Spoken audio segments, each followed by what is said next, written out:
swing of it. Okay, so, okay, good. I'm on YouTube now, and I'm also on Instagram. I'm going to be doing the YouTube for the whole hour, but I'm going to be splitting my lives in half from now on. So I'll be doing Instagram for 30 minutes, and then I'm going to switch over to TikTok for 30 minutes. So hello. Okay, so let's just get going with your parenting questions. Okay, thoughts-in-law. My mother-in-law always complaining that we have a mess in the playroom when she visits. I'd say, well, you know, grab a mop, go for it, have at it. Yeah, what's she doing complaining? I would use humor. I'd say, do you want a basket? You can go around and pick everything up.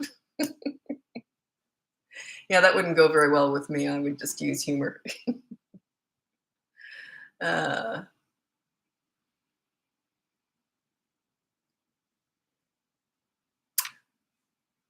I'm going to tell you something. This is kind of a little bit off topic, but not really. It's about managing people.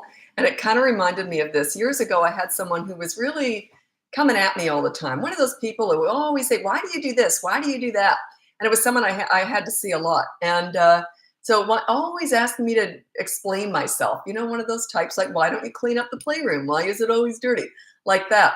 Do you know what I learned? It was really bizarre because I've never been susceptible to bullying, but this was a little bit more passive aggressive stuff, kind of like that. You know what I said to this person after about a year of this? And I said, they said, oh, why would you do that? And I said, crazy Lisa. They literally went like this. It shook them up, like they didn't know what to say. And they went, oh, ha, ha, ha, ha, and they never came at me again. I guess it was my attitude too. I'd had enough of it. Crazy Lisa, like I'm not explaining myself to you anymore. But it was an awkward situation. But anyway, yeah, that person completely was very different to me after that. Very different. So yeah, try that one. Crazy me. It just shows that whatever you say, water up a duck's back. So it's not rude, is it? It's actually a very, very good way of handling people. She thinks we should clean it. So what is it? Who cares what she thinks? So just say, crazy Kelly, or hand her a mop and say, here you go. You can clean it if it's that important to you. How do I get my grandson to sit so I can read to him? I don't know. Is he 2 or 16? Or, I need an age for that. Plus, if you want to read to a kid and they're not into it, what can you do about it? I mean, maybe at bedtime, but how important is that? If he wants to play, this is the thing, as you're trying to lead the play or lead the fun. I don't do that with toddlers. I let them lead it. They're in charge when it comes to the fun. I was crazy. I was nuts. I got a grandchild, my first grandchild coming. I'll be the crazy grandmother because I was the crazy mother. It's all play is led by children. I watch what they want to do and I do it with them. When they get sleepy and I think they're tired, then I might pull out a book and cuddle with them. But don't force them to do something they don't want to do when it's playtime, right? You want to have fun with them and connect with them. Connect in their world. Books are probably more your world. I talk about that a lot. I'm going to read out my top 5 tips for parenting toddlers. And one of them will pertain to this. And number 1 is child-proof your home so you never have to say no. Number 2 is set up a toy rotation system so they're never bored. And here it is. Number 3 is when you want to connect with a toddler, enter their world. You don't take a 3-year-old to the nail salon to bond with them, and you don't try and read to a 2-year-old if they don't want to. You get on the ground and play with them. Do somersaults with them. Go to the park and roll down the hill with them. Enter their world. Okay, and then the number 4 is stop with the mini therapy sessions when you're disciplining. That was invented 30 years ago. I know it's really trendy right now. It's the please your parent style. Discuss all their big feelings and emotions. Those are therapy sessions. 2-year-olds don't need that. That's all was invented to feed the mother's needs, to make her feel good about herself. Has nothing to do with the toddler. Toddler, when you want to correct some bad behavior with a toddler, it's consistent corrective actions because they learn in the moment and they learn through repetition, not these therapy sessions. Geez, they drive me nuts. I try and hold my tongue, but it drives me freaking nuts because I have to correct all the damage that's done by all that stuff. It's just ridiculous. That backfires down the road big time, by the way. Okay, and then number 5 is probably the most important thing with toddlers. Stop trying to figure them out. They're not figure-outable. They're brand new, fresh human beings. They've got one marble and some tumbleweed floating around in there. Okay, they're just forming. Imagine if you've only been in the world for 2 years and for the first year you were a potato laying on a mattress. I mean, come on, they have no context of the world. Some of them will even go like this and smear poop on the wall. To some of them, that's normal. So don't try and figure them out. Just go with it. Toddlers are crazy. That's okay. They're cute as a button, but they're all feet, no brains. How do I get my 29-year-old daughter to clean up after her daughter? They live here. She takes it. Well, that's an adult. Yeah, I can't really help you with that one. I teach parenting, and once they're past a certain age, it's yeah, I don't get into that. But yeah, what's the consequence if she doesn't? We all learn through consequences. What's the consequence if she doesn't? Is there one? I don't know. What could you do that she wouldn't like? They'd say, well, if you don't clean up, then this, I don't know. I don't teach that. I often get asked stuff like when I'm coaching, especially, they ask me to help them deal with adult problems too. I'm not a therapist. I'm not a counselor. I'm old. I've got a lot of experience with people, but it's not my lane. I teach parent-child relationships. So yeah, once they're 29, that's kind of not child anymore or teenager. How do I get my almost 3-year-old off the bottle? She's very attached and cries for it constantly. You've got to be willing to go through the storm to get to the rainbow. Everyone's afraid of a scene or the crying or the tantrums. If you're afraid of all that stuff, you have no control whatsoever. None. I have no fear of that. If I think I'm going to go through a storm with a kid, but I want that rainbow, I happily walk right into the storm. So say no more bottle. I would get her some fancy cups, some silly straws or whatever, get her something to replace it with. So you're not just ripping something away. You're saying, you can have this from now on. She'll probably chuck it across the room. That's okay. But it's just something that nice to do. So you say, here, you can have this instead. And watch her she has to watch you throw all the bottles in the garbage or give them away. Okay, get rid of them. So, and then just go through the storm. Everyone asks me about the rainbow, but they don't want to go through the storm. You've got to embrace that. That is where change happens. It's the storm. It's the fit. It's the scene. It's the tantrum. That is where the lessons are. Okay. That's where they're learning. They can't have what they want, when they want, and how they want it. I mean, sometimes they can, but not usually. So I'm just checking out my notes. I've got all these notes. I always want to hit all these points, and then I get caught up in the questions, and I don't. Okay, I'm also on YouTube at the same time, by the way. And the other half of this live, well, when did I start this? Oh, I didn't start it right at 4, did I? Anyway, 30 minutes in. Oh, almost. Yeah, right at 4. And then the second half of this live will be on TikTok. Okay.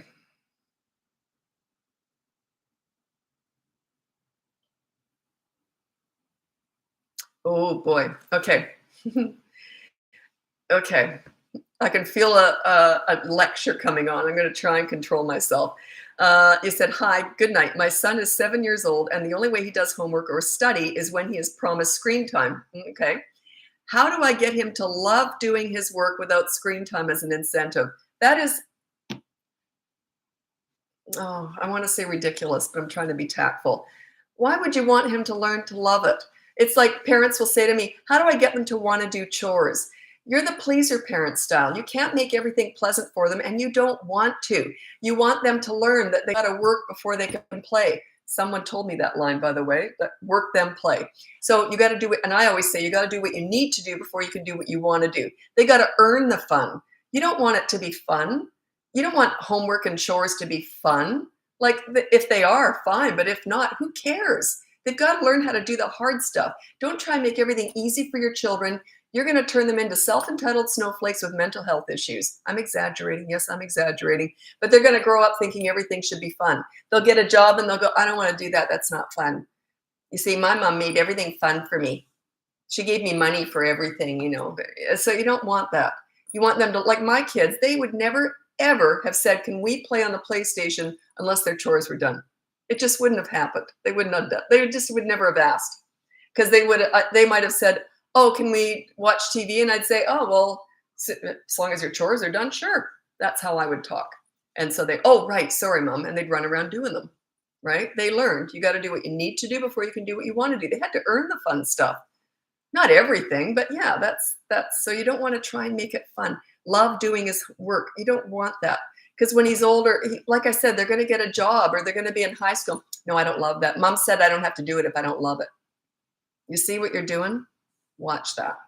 That's a trend right now. I get it. It's a please your parents style. Roll out the red carpet. Make everything easy and fun for your children. You are damaging them. It is just a disaster because they end up with no fortitude, no strength, no work ethic, no self-discipline. They're just a handout. Give me everything. That's what I know I'm exaggerating. I exaggerate a lot. But I got to get my point across.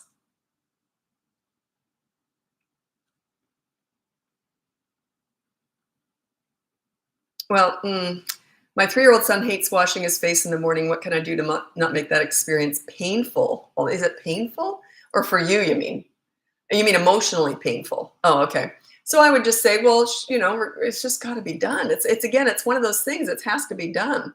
So just sort of treat it like, well, as long as you've washed your face, you can have the iPad later, or like treat it like the as soon as method. Sure, you can have the iPad as soon as you washed your face.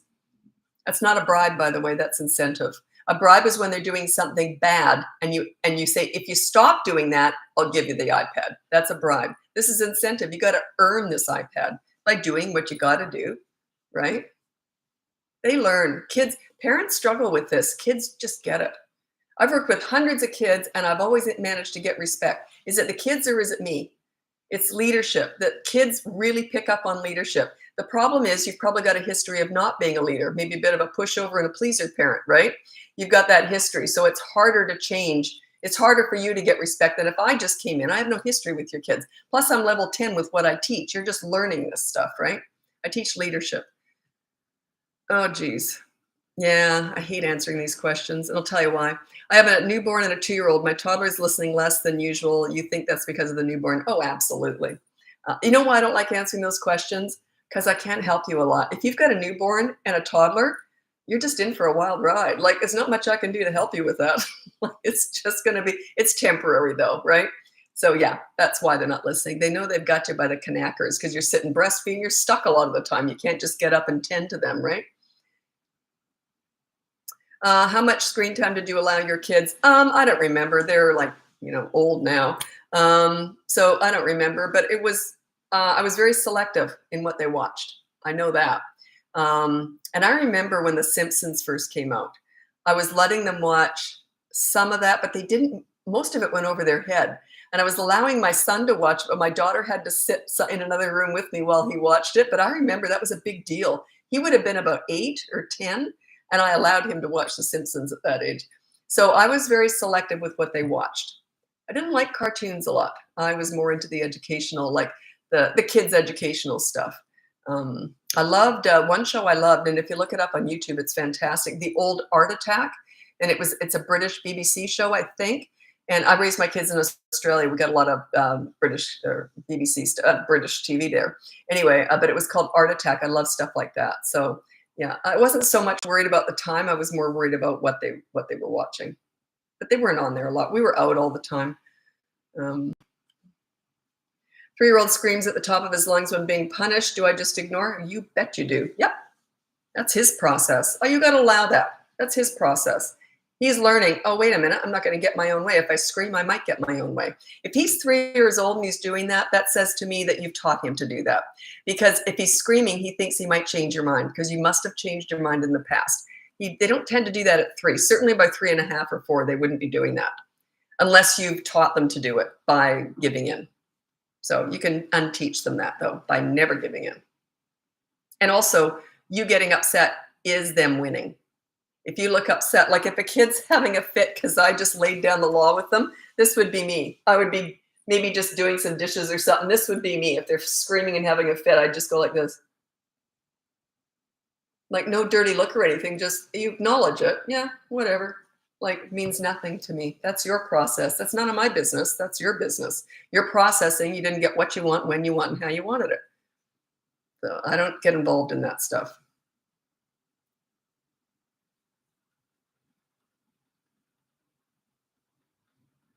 Oh, you're going to hate my answer. I've been saying that a lot tonight. I do say that quite a bit anyway.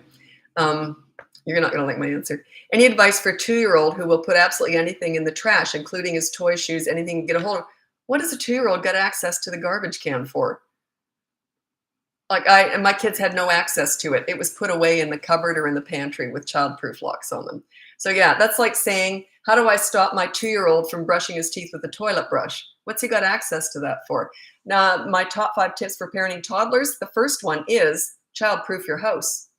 So you never have to say no. That wouldn't even be a problem if he didn't have access to, I don't know why a toddler would have access to a garbage can. I wouldn't allow that because they could get in there and touch stuff too. Ugh.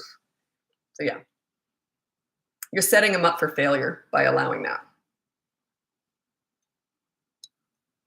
Sorry, I'm just scrolling through. Okay.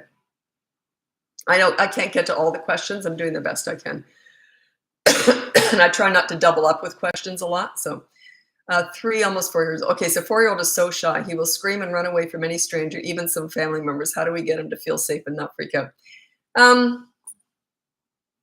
Well, if he screams and runs away from a stranger, that's not shy. I don't know I don't know what that is. Does he do it for attention? Do you react? Come over here. He's okay. See, I wouldn't give that any attention. Like it doesn't. It's not adding up to shyness for me, is what I'm saying. Shy people don't scream and run. They just go like this. Shy kids just go within. They turtle. They don't scream and run away. That's not shyness. So yeah, I'm suggesting they're doing it to get attention, but I could be wrong. But yeah, they turtle when they're shy. I don't know what that is. That's more, look at me getting attention. They are the center of attention when they're doing it, I'm sure. So could that be it? Yeah. I love that. My 3-year-old is like that now, and it's a process during timeouts because she tells me no and just screams, "Ooh, I hate timeout, can't stand timeout, never do it, never will." Timeout is, I think it's humiliating and mean. I know it's out there. I get it, but in my view, I would never do it. I think it's mean. It's like you're not even worth talking to. You're just a piece of trash. You go sit in the corner where you belong. I hate it. I just hate it. Imagine if you made a mistake at work and your boss said, "Go sit in the corner and think about what you did." Then after you're done for 20 minutes, or you're 30, you sit there for 30 minutes. Then we'll discuss everything you did wrong. We'll berate you even more. I hate it. I hate timeout. Yeah. So use the behavior board. That's free. If you go above in the link in my bio, I've got one link. It's got everything on there. The free behavior board, the mini toddler courses, the big boot camp course, and then coaching. That's the top level if you want my help with all this. I just did my coaching video. I realized I hadn't done a coaching video in like 10 years because I've been doing this for 17 years. And there was a few things that have changed because I used to talk to kids more. I don't talk to kids at all anymore. Unless very rare situations. If I think a child might have been abused and not talking about it, I will talk to the kid then sometimes. It's very rare because I deal with crisis work too, right? So, but that's extremely rare that I would even need to do that. I can usually get information out of the parents that tell me what I need to know. But anyway, so I just did a coaching video. Why did I tell you I did a coaching video? Why did I tell you that? There must have been a reason. Oh, well, silly me. I don't know why. I don't know where I was going with that. About the behavior board. Oh, the behavior board. Yeah, with coaching, we still use the behavior board. The behavior board is sort of where everything is with my business. That's where it all starts because you're on there too. You have to have a rule and a consequence. Everybody in the family has a rule and a consequence, the parents included. If you're not on there, you're not accountable. You're not a leader. You're just a dictator. You're an authority. I don't like that style. It's the old-fashioned style of parenting. It's not bad. The new style, pleaser parent, is a disaster. I see it going out now. I've seen, because those kids are growing up and they're hiring me because they don't want to raise their kids the way they were raised. So yeah, I knew that was going to happen, but I had to wait for a long time to see that come about, but I knew it was going to happen. Yeah, I don't want to raise my kids the way I was. I wiped my feet all over my parents. They were dish rags, and that's the pleaser style. It's a disaster.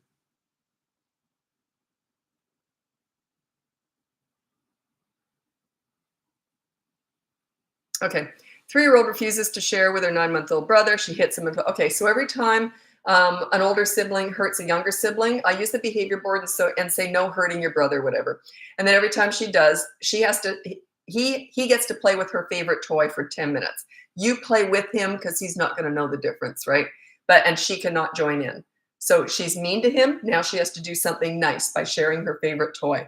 There's a million different things I can do, but that's my most popular one on social media because it's quick. But there's a lot other stuff that's more involved. But that's sort of my best quickie advice for these lives. How long is a timeout? I hate timeout. I can't stand it. Never done it. Never will. I think it's humiliating and mean. Hate timeout. I think it's horrible. Makes you look like you don't know what you're doing. I don't even know what to do with you. You go over there and sit in a corner. You're not even worth talking to. Like, I hate it. I think it's humiliating. Yeah, I hate timeout. There's 3 things I hate that are commonly used as discipline. The one I hate the least is timeout. The second one is diversion, because you never divert with broccoli. It's always, if you stop hitting the dog, I'll give you a piece of cake or a chocolate bar. It's rewarding bad behavior. The first one that I absolutely loathe is the countdown method. So they're hitting the cat and you say, I'm going to count to 3 and you better stop. It makes you look like such a wimp. 1, 1, 2, 2.5, 3, and they pound even harder. And then they break and there's no punishment, no consequence for what they just did. They've learned it's okay to be rotten in the short term, but not the long term. They've also learned you're afraid of them. It teaches them you're afraid of them. If you're doing the countdown, you're afraid of your children, and they know it. They pick up on that like that. Yeah, get rid of the timeout. Use everything else I talk about is instead of the timeout. Check out my behavior board. That's completely free. I got mini toddler courses, the big boot camp course, and then coaching. Coaching's done on Zoom, so it doesn't matter where you live. Also, a lot of people like that boot camp course. It's 5 weeks, teaches you how to get respect. And then they'll also buy coaching at the same time because they want to amalgamate both. I suggest wait a week with that course. It's sort of a standalone course, but a lot of people want that one-on-one stuff too, and they want the course as reference. So, but I'd suggest, I'm trying to save you some money here. I'd suggest if you're going to buy the boot camp course, just try that out for a week on your own. And then if you still want me to go through it with you and work with you, coaching obviously is the next level up. But if you really want that next level, then hire me. But give the course a week first, okay? I went back and forth with one client. They hired me with the course. And then like 5 minutes into the first session, I said, you don't need my coaching. And then, so I gave them a refund and I said, just do the course. Then a week later, they did end up, they said, we just want you to hold our hands. I said, okay. And then of course, a whole bunch of other stuff. It was so cute though. We really just want you to hold our hand. It's cute. I love my clients. Because I'm mothering you guys. I'm in my 60s now. I'm old. I haven't got any kids anymore, and I've got a grandchild on the way. But it's just, I'm mothering all my clients now. It was funny when I first started my business 17 years ago. I specialized in teen crisis work, so a lot of the parents were older than me, and it was kind of awkward. I kind of felt like, yeah, another thing you should do is this, So now I'm older than all of you, so it's just different.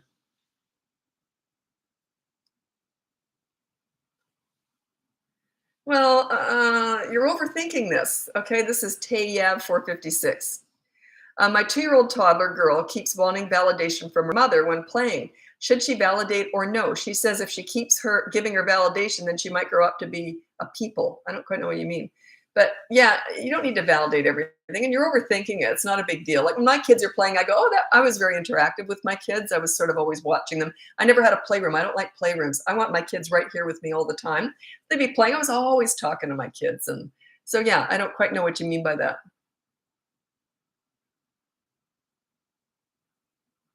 My 1.5-year-old doesn't like being in his car seat. He constantly asks for another toy, song, water, milk, etc. My kids had nothing in the car. Nothing. No food, nothing to drink, nothing. That was not a place to eat and drink. The only place they ate and drank was sitting up in a high chair. And they just learned, and also sitting in the grocery cart because I had their little goodie bag for grocery shopping. And that's the only 2 places they ever ate. So yeah, they're just sort of, and another thing I want, and another thing I want. They just have to get used to sitting there. That's my attitude towards that. Yeah, they'll survive. Yeah, they're just kind of, And another thing, serve me. Okay, thank you. I'm going to check it out. Okay. Well, I guess the link above. Okay. Okay, 14-month-old who bites out of excitement, just watch it coming and just push them away. They'll learn. They use their mouth for a lot of stuff when they're little. Once they're up and running around and that, they tend to use their mouth less. So, but yeah, it's like puppies are always biting. Little kids, they might be teething too. So yeah, just see it coming and push and just sort of go like that. No, and it's not a big deal. They'll outgrow it. They're not usually still biting when they're 10 years old. They just don't grow a lot of this stuff. I haven't thought about that, but you're so right. What with the 4-year-old screaming and running away, the turtling, was that it? Was that what I can't remember the name. So yeah, screaming and running is nothing shy about that. Nothing. We've got this picture. It's kind of gross, but this picture, it's a family shot. My ex-husband standing, and my daughter someone was trying to talk to her. She was about 2, or she would have been 3 because we were traveling to Canada. So she would have been 3. And all you see in the picture is my husband at the time standing there, and our daughter, it has her face planted right in his crotch. She's trying to hide. It was a really funny shot. Didn't look good, but anyway, that was turtling. She's trying to hide, right? It was funny. They don't know what they're doing. And another time she was trying to do that. Someone tried to talk to her when she was out with me, and she thought it was me, and she was hiding, grabbing onto someone else's leg. And I said, "What are you doing over there?" And then she looked, ooh, these kids are so funny. Okay. How do you get family to listen to your parenting style? Oh, they paid me money for it. That's how. And if they won't listen, I'll just say, "Are you wasting your money?" I said, I've come up against some real people who fight me on stuff, especially with teenage stuff, because I tell them to do stuff they don't want to do with teenagers. They just don't want to do it. They have to be very vulnerable with teenagers. It's the only way. And they come up and I say, "Well, you're wasting your money. That's all. That's what you have to do. That's the next step you have to do. So I'll just wait until you're on board with it. I'll just sit there waiting." So yeah, I come up against that a lot. Their money. If they want to waste it, that's fine. It's usually get on board pretty quick. Is the boot camp applicable for 3-year-old? It's 3 to 12 years old. Perfect. Start when they're little, and then you can go right through. Like that'll last you for up until they're 12 years old. It's got lots of reference stuff in there that you'll come up against, or you may not come up against it. Talks about safety, talks about sex, talks about sex education, talks about all sorts of stuff. You look great and young. Thanks so much. I just turned 63, and I'll tell you something, kind of a funny story. I work out every day and that, and I was up in the mountains a lot and working out. And I ran into these older men, and they were obviously older than me, and not by a lot, though, maybe a few years. And I said to them, I said, "Isn't it great that, at our age, we were up in the mountains, we're all so fit," because it was a really hard mountain. So I said, "Isn't it great that we're still agile and I could still get out there?" And then they said, "Yeah, but it all starts to fall apart really fast at a certain age." And I said, "What age is that?" And they all said 63. I just turned 63 last month. And so every morning I get up and I go, "Is this it? Is this what?" They got that in my head. That was a few years ago. I was only 60, just a young lass at the time. But yeah, they all said 63. So I'm expecting to fall apart real soon. Okay. Someone said to me also, "Why do you work out so hard?" I said, "Because I'm older." I said, I was always working out, but I said, you get even more dedicated to it. You want to keep mobile. Okay, my 3-year-old wants water and to go potty before bed, like 2 hours straight okay, yeah. That's the Bedtime Battles course. Check that out. It's from 2 to 8 years old, and it's a mini course. It's Bedtime Battles. It's brand new. I just made it 3 weeks ago. It was sitting in a can for like a whole year. I couldn't figure out, I didn't like it. I had that bedtime. I probably had it written out 4 or 5 years ago. I never liked it. And then I looked at it one day and I thought, why do I hate that course? I just didn't want to put it out there. I hated it. It's 2 parts. That's why. They're getting them to bed. And then the second part is keeping them there. Not everyone has both those problems. So I don't know why it was bugging me. Plus I eliminated how to get babies to sleep through the night, sleep training. I took that right out. It doesn't go with it. It's different. So yeah, check out my Bedtime Battles course. That is up in the link above. Thank you, ma'am. I'm learning a lot. Excellent. I'm here to shake things up and hopefully get you to start thinking about maybe I should be on that behavior board too. Maybe that's what's going wrong. I'm not accountable. I'm not teaching them how to have consequences when they make a mistake. There's nothing wrong with making mistakes, but when you do, there's got to be a consequence. You got to make amends for them. Like if you yell, you got to play hide and seek with them for 10 minutes. That's usually what I get you to do with little kids. You don't do that with teenagers. Teenagers are a different beast. That's a different thing. The big boot camp course goes from 3 to 12 years old. It stops at 12. They're very different at 3 and 12, but your parenting style is pretty much the same. That is when you're at the height of your leadership. They are looking to you for everything. They want to please you. 13 and over, you want them to want to please themselves a little bit more. You're passing the leadership torch over to them more. It changes. I'm going to read out my top 3 tips for parenting teenagers. I know you've mostly got young kids on these lives, but they'll be teenagers one day, so you might want to make note of this. 3 top tips for parenting teenagers. Number 1 is listen to understand and show empathy. You don't listen to gather information to lecture with. They will shut you out. If they want your advice, they'll ask for it. By the way, they already know it anyway. So you get really good at what I call silent listening. You listen to understand and show empathy, then you shut up. Hard to do. I'm a talker, hard to do, but I know how well it works, so I'm very good at it. So silent listening. Number 2 is you negotiate. This is teenagers. You negotiate pretty much everything. Hey, I want your dirty clothes in a hamper. What do you want from me? Like negotiate. Have fun with it. It's not all serious. Let's make it fun. And then number 3 is save your energy for the big stuff so you don't sweat the small stuff. They're allowed to make small mistakes, just like you did. If they do something stupid, say something like this. This is what I would have said to my kids. Well, that was stupid. Want to hear what I did when I was your age? And laugh it off. We all make mistakes. That's part of learning, part of growing. Okay, I'm going to move over to TikTok now. I'm splitting all my lives in half. So thanks for joining me. If you want to join me on TikTok for the second half, and by the way, the whole hour is always on YouTube. That's where I save all these lives. So if you want to join me on TikTok, it's Bratbusters Parenting over there. I'll be switching over now. Thanks very much for joining me.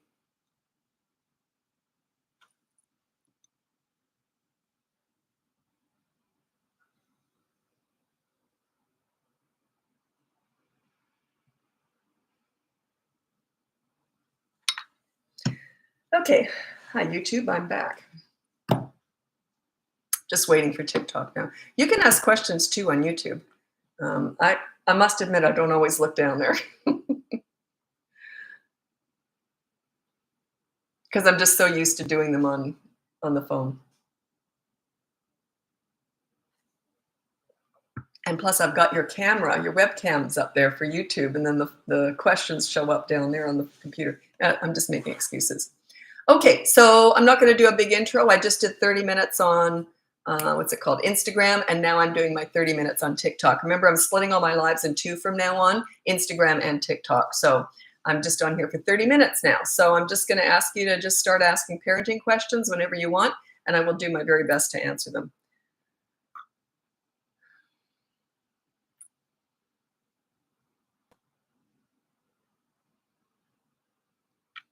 Who came over from Instagram? I'm just curious. Did any of you come over from Instagram, or are you just on TikTok?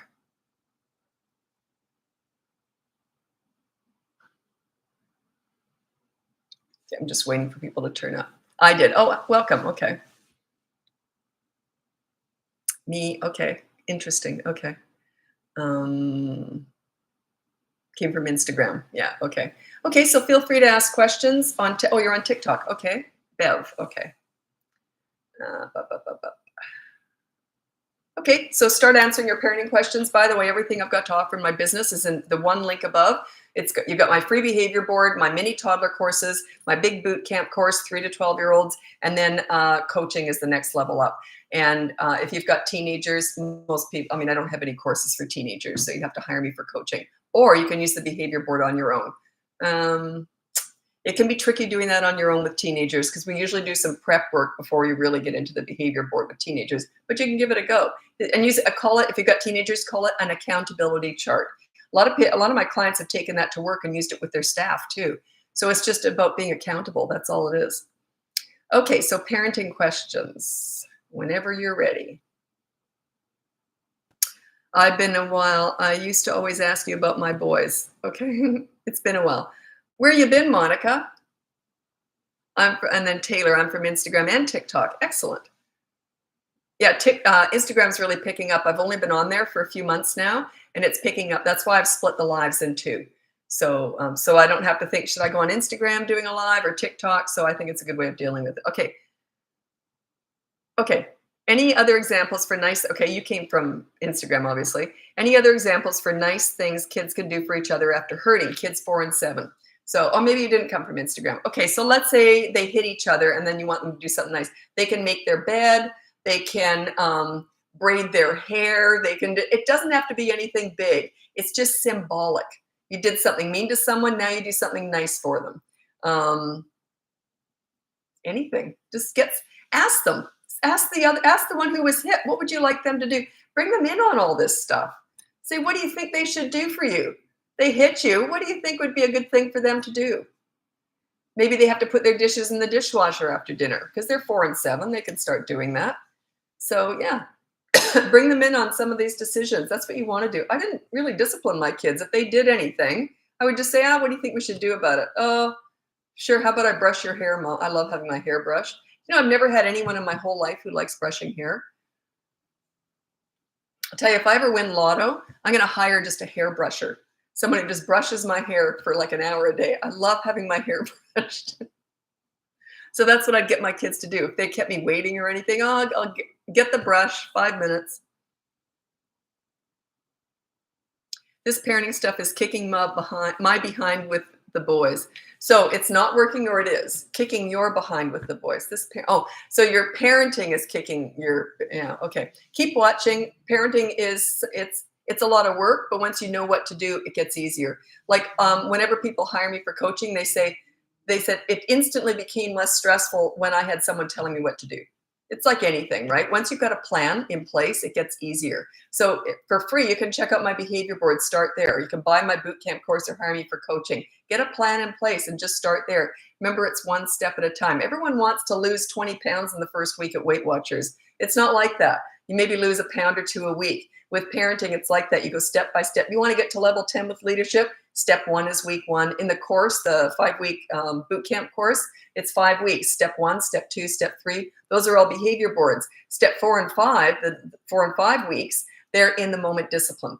That's when you don't need the behavior board anymore, because I never used a behavior board. Yeah, it's just a teaching tool to teach you how to do this. So start small, one step at a time. There's this book called Atomic Habits by James Clear. I'm sure you've read it or heard about it. Anyway, and he talks about small incremental improvements in habits. You don't try and solve everything in one day. It's like New Year's Eve, New Year's resolutions. He said, don't do that. Just improve a little bit each day. So that's the way you get this parenting sorted out. Yeah, you just get one bad behavior that you want to solve, work on that, master it. And then the next week you pick another one. Now you've got 2 behavior boards. See one step at a time. Then parents always say, what about all the other stuff they're doing wrong? And I'm go, so? You're not focused on that. You're only focused on that behavior board. That is your focus, the behavior board. If they're under the age of 3, you don't use the behavior board. It's how could I forget what it's called? Sometimes I say something so often I can't even remember what it is. Consistent corrective actions. What did I say this morning? It was something that I say all the time, and I literally could not remember what it was because I say it too much. Silly. When do you give it back? Give what back? You need to start a podcast. I need to do a lot of stuff. I'm working. My focus right now is Instagram and YouTube, because I've sort of got a big audience on TikTok, and now I'm trying to focus on growing on Instagram and YouTube. Podcast one day, I would love that. Can't do it all. One step at a time, right? One step at a time. It's sometimes overwhelming. I'll be honest with you. I've been on TikTok now for maybe 1.5 years, almost 2 years now. And I blew up literally overnight. And it was like I was getting 30,000 new followers a day. It was unreal. And people come after you like you wouldn't believe. Like they want your audience, right? And oh my God, it got unbelievable. I'd never had anything like that happen to me. And people were coming offering you stuff. Hey, look, if you want to be on a podcast, they always want to be involved in it. So they want the audience, right?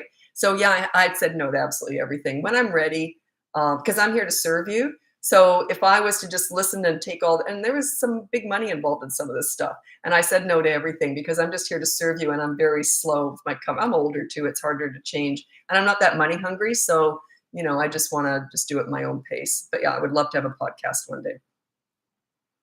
I did have one once before, but it never went anywhere. I wasn't ready for it. It just didn't work. So I gave it a go once. So I just wasn't ready for it. Okay. Ooh, boy, oh boy. This is impressive. This is from Jessica. My kids have a horrible time getting ready in the morning. 5 kids, 5, 6, 7, 8, and 9. Wow. I don't want to announce this too much ahead of time, but I have a course on school morning routine, and that'll be coming out hopefully in the next couple of weeks. So it's a whole process and how you do that. But yeah, so I don't want to go into it right now because if I tell you how to do it, then you're going to go, she doesn't know what she's talking about. But it is a whole process. It would be like me giving you TikTok advice on how to potty train. I have a whole course on that. I don't like to give advice on something that is, it's a procedure, like it's a whole package. You have to do it all. And school morning routine is a little bit like that. So yeah, like bedtime routines like that too. That's why that's a course. Another one I'll be having come up. I may as well say it now, but school morning routine and mealtime routine are my 2 next courses. They're both very much a procedure.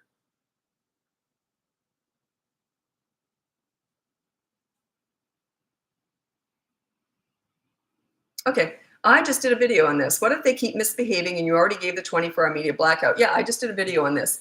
So let's say that there's always 2 consequences for the kids. The first one is a positive action. If they won't do that, Like you did something bad and you broke the rule. So now you have to empty the dishwasher and they say, I'm not doing it. Say, fine, 24-hour media blackout though. So then you resort to the negative deprivation. You don't want to start there. You always start with the positive action. If they refuse to do it, then do the 24-hour media blackout or whatever. It could be take a favorite toy away, whatever. So a lot of parents will get caught in this trap and the kid will say, fine, I'll empty the dishwasher now. And I would say you can do it, but you don't have to because you've already got 24-hour media blackout. And then they'll run and do the dishwasher and then parents will feel guilty about that. So they'll stop the media blackout. It's like, oh God, when you say something, you have to follow through with it. Anyway, that's not your question. Your question is, what if they keep breaking the rule during the 24-hour media blackout? This is the minimum, I would say. No, the maximum, I would say. I always get that wrong. The maximum, I would say, was that's why you got the blackout. Like, you don't keep punishing for it. They're in the middle of being punished. They are being punished for it. And then whenever they've got 24-hour media blackout, you do it with them and you try and bond with them. Hey, we're doing blackout with you. Do you want to play a game? No, I hate you. I hate you. Say, fine, okay, never mind. And then when they calm down, ready for that game yet? See, you're always trying to bond and connect. I don't care if they play the game. I care that you offer. I could care less what they do. I never care what the kids do. I care what you do. You're always the leader. You're always taking the high road, right? So, you ready for that game? How about we go to the park? No, I hate your guts. You can try, blah, blah, blah. Fine, never mind. Ignore them. Ready to go to the park now? You see? You see? And you can't look smug when you do it. I know I look smug when I do it, but you don't. You don't go, ready to go to the park now? But yeah. I think your eyes is angry. Now, do your parents know you're on here? Okay. 2-year-old hits and screams. Yeah, I have a course on that if you're interested. It's called Toddlers Who Hit and Bite, etc. So it's basically toddlers who get aggressive. Now, if they're doing that during a tantrum, that's different. That's the tantrum course. But if they do it just to get their own way, they're hitting and biting and all that just to be mean, that's the toddlers who hit and bite. They're two separate courses because you deal with it differently. Okay.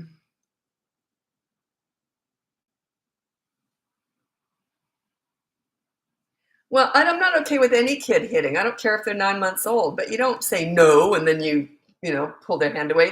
You just frown and say no, and I would just hold their hand. And then I would prevent it from happening again.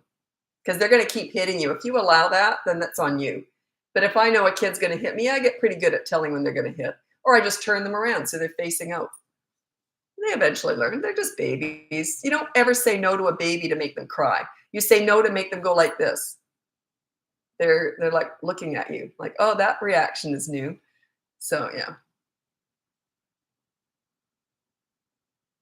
Teenagers lying. Put down no lying on the behavior board. And then you put down in brackets, I will decide when you're lying. And here's teenagers are a little bit different. Teenagers, that would almost be coaching. But okay, so I was going to go on about teenagers a little bit. You might not be able to just start there because there's always some pre-work that we do before we even use the behavior board in coaching when I'm dealing with teenagers, depending on how strong your relationship is with them.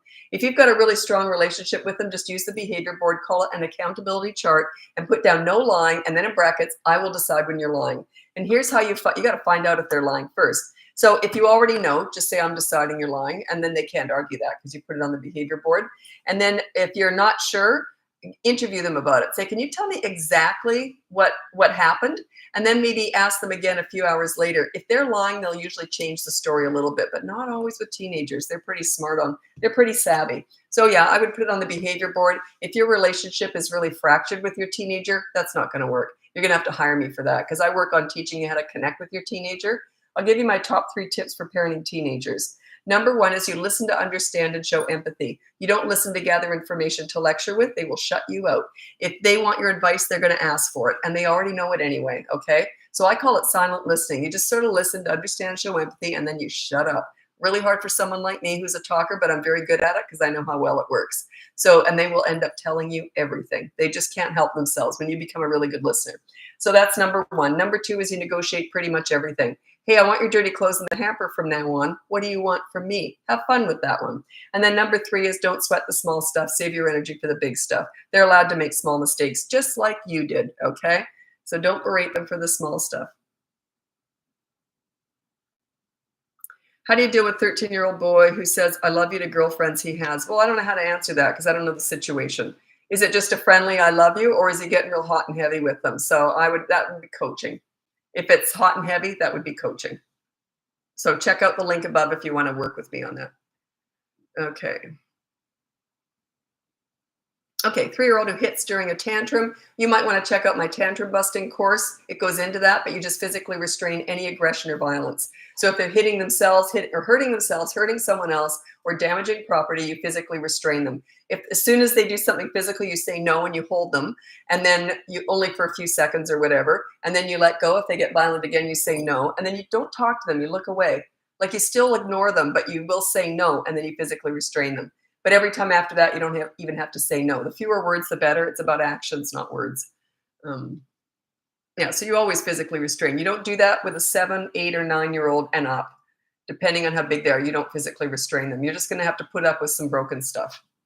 I always say, you built that creature. You're going to have to put up with some damage. Because if they're still tantruming at that age, yeah, there's bigger stuff to work on.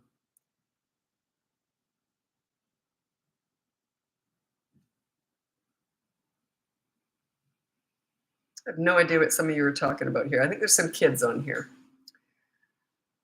Yeah, there's some kids on here. Oh, well. My teen is very self-deprecating. I'm very self-deprecating. I appreciate that. It can be, it can go over the top too. But yeah, overall, I think it's a confidence thing. If you're got self-deprecating humor, I think shows that you're confident. But it can go overboard too. How do you get a 5-year-old to sit and get his hair cut after many times of going to the same person? Well, I don't know why is he acting out? He shouldn't be. He's 5 years old. So are you the leader? If you're the leader, you wouldn't have a problem with that. Just say you sit and get your hair cut. That's it. And if they really hate having it done, I would have a reward at the end, like we're going to go to the park afterwards. Like have a bit of a lure and incentive. Say, you know what? If we have a good haircut, we'll go to the park after this. If not, we won't. So it's not a bribe, it's an incentive. A bribe is when they're doing something bad and you promise them something. Here, you can have a lollipop if you stop kicking the cat. That's a bribe. Incentive is they have to earn the park by sitting there. But yeah, 5, work on your leadership skills because that wouldn't happen. Appointment Monday. What, we've got an appointment? I'm just looking at my appointments on Monday. Now you got me curious. Or is that the hair cutting one? So I don't look at the names. My son is hitting himself and isn't talking. He'll be 2. Okay. So I'm trying to look at the names so that I understand that you're continuing. The reason I'm doing this is because I can't see the white print against my white shirt, so I have to use my hair as the backdrop.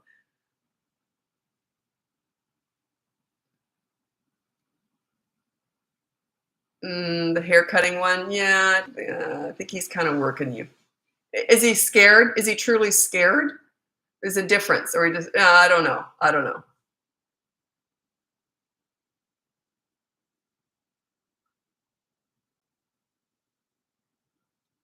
Okay, he's struggling with emotions. This is the hair cutting one, right? No, it isn't. Shoot, I'm getting you all mixed up.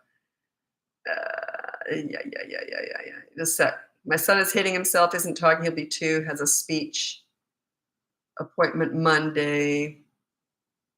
He's struggling with emotions. He's only 2, okay? Don't overthink it. I'm going to read out my top 5 tips for parenting toddlers. I'm just looking at all my notes here. Number 1 is child-proof your home so you never have to say no. This does pertain to you, by the way. Number 2 is you set up a toy rotation system so they're never bored. Number 3 is when you want to connect with a toddler, you enter their world. Don't expect them to enter yours. Don't go to the nail salon to connect with a toddler. You go to the park and roll down the hill with them. And stop with the mini therapy sessions when you're disciplining. With toddlers, it's just about consistent corrective actions, not words. And then the last one is stop trying to figure them out. They're not figure-outable. They're brand new, fresh human beings. They're just forming. I know a lot of people try and figure them out. They don't always make sense. Imagine doing this and smearing poop on the wall. Does that make any sense? Can you make sense out of that? No. They're going to do stuff. They're just learning. They're brand new, fresh human beings. They're just learning. Oh, it only lets me type so much. I know. Yeah. frustrating, isn't it?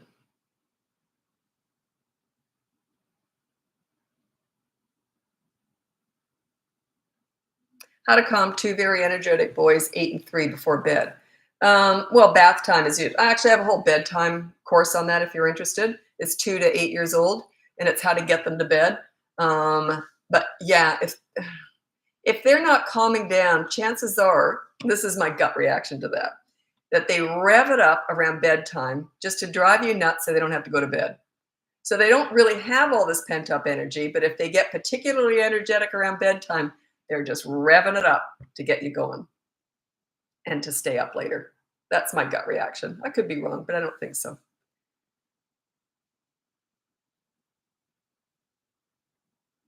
So check out my bedtime battles course. It's new. It's just been out for about 3 weeks now. 3.5-year-old purposely mean to dad, no kiss, good night, don't talk to me, etc. Oh, he's just being snotty. Work on your leadership skills. When they're 3, if you're a leader, their behavior just everything go tantrums disappear. Like they just start to stop and think before they act. They develop the sense of being able to reason things through. That doesn't mean they're going to do it. It means they're starting to develop that ability. So by 3 years old, they usually get really easy at 3. But if you're not a leader, they get worse. They find their power. They go, hey, wait a minute, you're not a leader. So I think I will be. It's just manipulation. It's manipulation. Work on your leadership skills, and that wouldn't happen. It just wouldn't happen. Like my kids would never have done that. Like they wouldn't have. They just because they knew that I would just go, "Are you kidding me with this?" Like I was the leader. So if they refused to, if they talked to their father like that, I would have been in there in a shot and said, "Are you kidding me with this?" "Oh, sorry, Dad. Can I get a kiss?" Like, so yeah, it's a lack of respect for you. That's all it is. There's no leader in the family, or they wouldn't be doing that. Can you also give your best parenting tips for 5 and 8-year-olds as well? Ooh, I don't have a list on that. So I have 3 different groups, really, or 4 different parenting groups I talk about: babies, toddlers, child 3 to 12, and teenagers. It's funny, I've only got the top tips for toddlers and the top tips for teenagers. I have nothing in between. Isn't that funny? You know what? I'll make that up and not make it up, but I'll develop that. Top tips for parenting kids. Top tips for 3 to 12-year-olds. I'll do a video on that, okay? Because I don't want to tell you my top tips. Really, listening is very important. Listening is very important past the age of 3. You get really good at listening, and you'll be a safe place to land. And when you listen to your kids, they'll tell you something. Like this would have been my mom. My mom was great. And I would tell her something, and I'd say, "What should I do, mommy?" And she'd say, "Well, I don't know. You're a smart girl. You can figure it out." And then we'd talk about it. I really felt like I had a voice in how my life went, and so did my kids. They really had a choice in how their life went. So you want to make it like you're a leader. You're definitely in charge, but you want them to have a say. So be a really good listener. Like my kids could always come to me and say, "You know what, Mom? I think my bedtime's too early. Can we change it?" And I go, "Yeah, you're right. Let's change it." Like they always had a say. But if they only came to me with stuff when they knew the answer was going to be yes. Like they would never come to me and say, "I want to stay up till midnight." I would have said, "Oh, are you kidding me?" Like, like they just wouldn't have asked that. So there was mutual respect. So make sure they have a voice. But anyway, your leadership skills are everything. That's when you're at the height of leadership, 3 to 12 years old. That is your leadership. That means that you're bringing out the best in them. You're guiding them into making good choices. You're working on their self-esteem, their confidence, and make sure they have a voice in how their life goes. When you're a leader, they're always respectful with that voice, by the way. Like my kids would never have said, "I hate you," or anything. They just wouldn't have. And they would never have asked for anything that they knew I would have gone, "What are you, crazy?" Like, so they always would ask for something. And I was very rare that I wouldn't say yes because they were so reasonable. That's what leadership does for you. But I'll come up with some top tips. When I came up with the toddler tips, I have 5. I came up with 3, then it was 4, then it was 5. And it's like, it stayed at 5. And my how to apologize, I always had 3 steps. And then I realized it's 4 steps to a good apology. So I might change it. So my top 5 tips today might be 6 tips tomorrow. Who knows? Okay, how do you discipline a team with ADHD and bad grades? Those are all the kids I worked with. So yeah, you got to hire me for that. That's a process. I need to know. The reason is I need to know your relationship with your teenager. I can't help you if I don't know what your relationship's like, because then we've got to work with you connecting with your teenager. So yeah. I used to mentor troubled teens. So, and all I was doing was connecting with them. And once you do, you're like a mentor. They just respect the heck out of you. And yeah, they try. I could tell you story after story. I usually save those for coaching though, because they're pretty emotional, some of them. Yeah, teenagers are my favorite age. Once you get good at dealing with teenagers, they're going to be your favorite age because they're the most interesting. They're the most developed. I get hired by a lot of teachers, principals, and child psychologists because I couldn't do their job. And parenting's different; it's personal. You can't overlap all those skills. They don't always interchange. Anyway, but I've never been hired by a youth worker because a youth worker knows how to get respect with teenagers. You don't need my help. That's the PhD in all this. If you can get respect from troubled teenagers, you don't need my help. Like that is the PhD in all this stuff. How to get respect from troubled teens. So that's why I haven't got a course on teenagers, and I always say I'm going to try. Every time I've tried, it's so personal. One day I probably will come up with something, but yeah, most teenage stuff's always coaching. So check in the link above if you want to work with me. It's all done on Zoom. I can't give general advice without knowing your history with your teenager. My toddler is strong-willed, and I know it. What am I in for? They're only strong-willed. They're only strong-willed. Okay, that's actually a very good personality trait to have. But no, I can feel a whole rant coming on. Do I have time? No, I don't really have time for it. Okay, strong-willed is underrated. It actually is a very good quality. It means they know who they are and they know what they want. It's your job to guide them into making good choices. So they think they are actually making decisions. I used to say to my kids, if your good life is good, if your bad life isn't so good, I'll make sure of that because I'm your mom. So strong-willed is not a bad thing. It's actually a positive, but you just got to learn how to manage it. So yeah, you're not necessarily in for anything. It depends. If you become the pleaser parent, you're in for it. If you become a leader, no problem.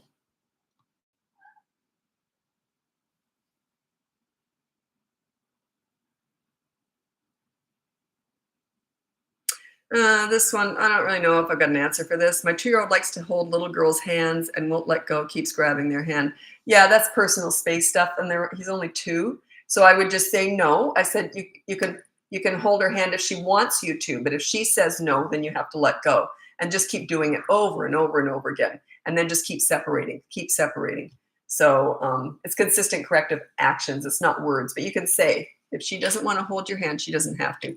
He's 2. He might understand that, but you're just sort of explaining it because it's not really a bad behavior. It's something that he has to learn about personal space. So you can use a few more words with that, but not much. Say no. If she doesn't like it, don't hold her hand. And then just keep separating, separating. Okay, my 3-year-old gets angry and frustrated very easily. How can I help him through that? You're not a leader. Children who, unless he's just turned 3 maybe, but 3.5, certainly by that age, if you're a leader, they calm right down. They feel safe. They feel secure. Their emotions are generally, they calm down an awful lot. So work on your leadership skills. We're not fixing kids here. We're fixing and teaching parents. So when you're a leader, they don't tend to get angry or frustrated. They just don't, because they know they've got a leader and they'll come to you. It calms them. That's why I call it calm leadership parenting. Yeah, it calms them. My toddler girl knows her evening routine, but she always cries when we start her routine. Well, so like she'll get used to it. She just doesn't want to go to bed, right? That's okay. How do I become a leader? Okay, if you look in the link above, you can get my free behavior board if they're 3 and above, by the way. Then I have mini toddler courses, and then I have the big boot camp course that teaches you how to get respect in 5 weeks. And then the next level up is coaching one-on-one with me. It's usually an hour a week on Zoom. So it teaches you how to become a leader. Just keep watching. But the behavior board's free, so you can check that out. How can I calm her down? You don't calm people down. If you're upset and someone says, calm down, it doesn't work that way. When you're a leader, they do tend to be calm.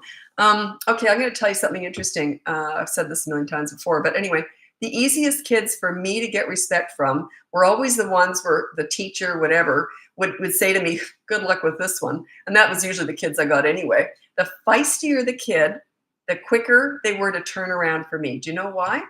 Because I'm a very strong leader and a very calm leader. So when they come up against that calm leadership energy, it's like they go like this. Oh, finally. It's like that's what they've been screaming for all along. So that's how you calm them down. You become a leader, and that's how it works. It's all you lead, they will follow. Children desperately need, crave, and want a leader. When you're a leader, it calms them down. They have a leader. They have a safe place to land, someone they can tell anything to, and someone who corrects them when they're naughty. They don't want to be bad. They don't want people to hate them because they're rotten. You know, you wouldn't want to send kids out in the world where people go, oh my God, you should see the one I got in this year's class. You don't want your kid to be that kid. Send them out in the world so they're likable. That's the best thing you can do for them. So it's all about you. It's your leadership. You lead, they will follow. Okay. What if my ex-husband is a pleaser parent? I'm more like the leader parent. Is that good for a teen? Okay, there's usually is one leader and one pleaser, usually. But the thing is, like my ex and I, he was very much the pleaser, I was the leader, but we were on the same page. So he definitely liked the fact, he liked the way the kids were when I was raising them, and I was definitely the leader. So he would just say, do you want me to tell mom? So we were on the same page. But as teenagers, as they get older, they already, if you're a leader already, there's no problems, right? So if they only need one good leader, and they tend to follow that one good leader. They tend to, if they have to answer to you, they're not going to, like my son, so funny. My son, one of his classmates said to him once, oh, would you ever break the law? And he says, are you kidding me? I'd be terrified my mom would get to me before the police would. Not because he was afraid of me, but he would never want to disappoint me. He would be humiliated. So that's the leadership. That's the power you have, even when they're not with you. That's the power you have. Okay, I don't see the behavior board. It's in the link above. Just click on the link and you'll see it's the very first thing that comes up. It's the newsletter that has the behavior board in it. It's attachments to the bottom of the you have to subscribe and get the confirmation letter, and it's in there. Any tips for kids with ODD? Okay, those are alphabet kids. Those are all the kids I worked with. The only thing that I don't discuss on here is autism. That's more of a specialty, and I deal with that in coaching. But this is and there is no such thing as ODD. That was an acronym. How can I forget what it is? I always say ODD, oppositional defiant disorder. Anyway, that's an acronym that was developed for doctors to make moms feel better about themselves. They told me it's not a thing. So it just means they're feisty kids and the parents aren't leaders. That's all it is. So work on your leadership skills. Those are all the kids I worked with. Do you think anyone ever said to me, here's an easy one, Lisa? They all went, good luck with this one. I've been working with kids for 50 years. I always was handed the difficult kids. Always. That's where I learned all this. How to help calm during tantrums. You don't calm a tantrum. Okay, I got a million. You must be brand new. I got a million videos on tantrums. You completely ignore a tantrum. I'm going to tell which story should I tell? I'll tell the swing story. And this is a good way to handle a tantrum and a disaster way to handle a tantrum. Okay, obviously I'm going to pick mine as a good one. But anyway, true story. My son was 2 years old. I got a million videos on tantrums, by the way, but this is the best story for it. So my son was 2 years old. We went to the park and there was 2 swings and there was another mom there with her 2-year-old boy. I didn't know her. She was new in the neighborhood. We're just like, hi, how are you? Anyway, so we're introducing ourselves and we're putting our little boys in the 2 swings. And they both, and we're trying to talk. They both go, they wanted the other swing. So we're like, oh, let's just switch. Who cares? Let's just switch them over. We went to switch them. They both started having a tantrum right away. This is what I did. I took my son over to the bench. He tried to run back to the swing right away. I put my arm out instantly. Now he knows me. He just sat back and had a tantrum. He knows when mom takes charge, that's it. There's no way he was gonna get back to that swing. So he had a tantrum, and this is me. I'm just looking at the trees and the birds, looking around, completely ignoring him. Soon as he calms down, because I ignore the crazy and I reward the calm. Soon as he calms down, because he already knew me at this point. He knew there was no point having a tantrum with me, and he was kind of outgrowing. He was kind of learning a little bit. Anyway, it went on for about 2 minutes, and then he finished, and I said, you all done? Let's go back on the swing, okay? So I ignore what I don't like, and I focus on what I do like. This is what it's all about. He's back on the swing having a great time. The other mom, but on the other hand, she takes her little boy the same way I did back on the bench, and the whole time he's tantruming, which is about 20 minutes, she's talking to him. You want a hug? I love you. You're a good little boy, but you know you should. She's doing the mini therapy sessions, discussing all his big feelings, his big emotions, all that disaster crap that's so common right now. It's just a disaster. Anyway, she's feeding the tantrum. Any attention is tantrum food. So anyway, he's feeding it, and he's getting more and more wound up. 20 minutes this went on. Finally, he stops the tantrum, and he's got the hiccup cries. He's like this. You know what she did? She started telling him everything he did wrong and everything he should have done right. She gives him a lecture, another mini therapy session. This poor kid, Where's the reward? Where's the I'm finished now? Well, where's the reward? Finally, he went back on the swing. I guess my kid was tired of swinging, so we went home. And then I guess he went back. That was a total disaster. They were a mess. My kid had 28 minutes of fun. Her kid had none. So you see the difference? You don't feed a tantrum. Completely ignore it.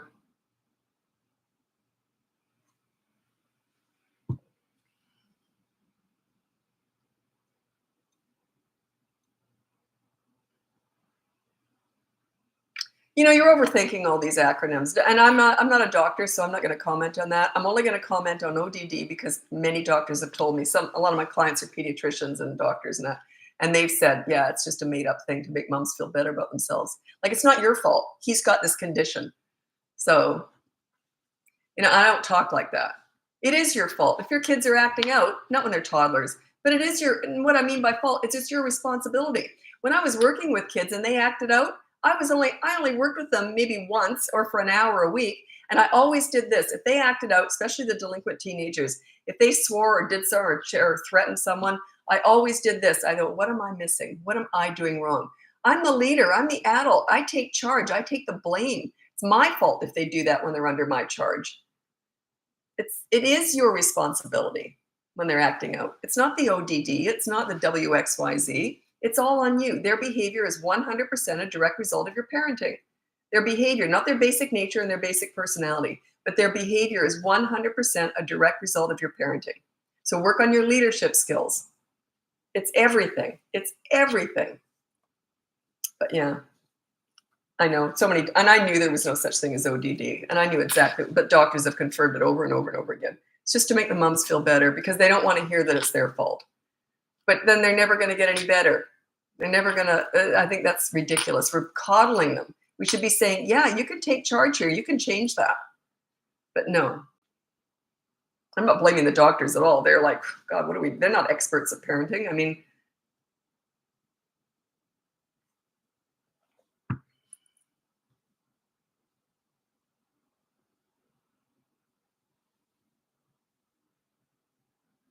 okay.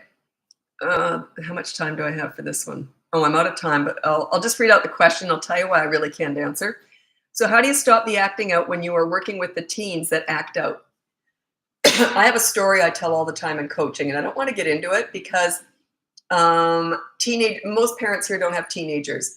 But what I did is I worked on connecting with them, and once you're connected, they want to please you. So they are embarrassed to act out around you. But if I was to say something like, I don't like it when you do that, that was really bad, I would never talk like that to a teenager. I would just, I can't get into it. I have a story, but it's a long story and it just drives the whole point home. But teenagers, they need you to constantly build them up. When they're teenagers who are acting out and really difficult, you got to focus on the good kid, not the bad, because everyone else is focusing on what they're doing wrong. I don't do that. I focus on the good kid. I find it. I look for it. I focus on it. I connect with it. I bond with it. And then you've got so much power. Once they feel good about themselves and they like themselves when they're with you. I've worked with teenagers who've said, I didn't even like myself until I met you. I was bringing out the best in them. I made them feel good about themselves. That was my power. That was my secret weapon, was I made them like themselves. And I'm the source of that. So you think they'd ever be rude around me? Why would they? Doesn't make any sense. Bring out the best in people, make them feel good about themselves, teenagers, kids, whatever. That's what this leadership's all about. Have you ever had a boss that you really look up to that makes you feel great about yourself? Would you ever be disrespectful towards that person? No, it'd be embarrassing, wouldn't it? Because you look up to him or her. So that's what it's all about. But you got to work to get that. Anyway, I got to go. Thanks so much for joining me. I split all my lives in two now, Instagram and TikTok at the same time, but YouTube is the whole hour. So I got to go. Thanks so much. Check in the link above. You can get my free behavior board, one of my toddler courses, my big boot camp course, or hire me for coaching. And I'll talk to you again tomorrow. Bye now.